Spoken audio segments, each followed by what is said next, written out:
July 28th, 2025. I am here at Doctor's Lake Marina, and this is a before/inspection video of River Shark. It's been almost a year since we've been out to clean it, so we want to see how bad the growth is and if we think it's going to be hourly or not.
There is a lot of growth on this boat.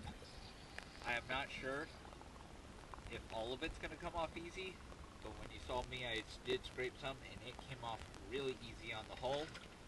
The running gear may be a different story. I am going to try it. It does seem like it will be a maintenance, so let's go ahead and get an after video once it's done.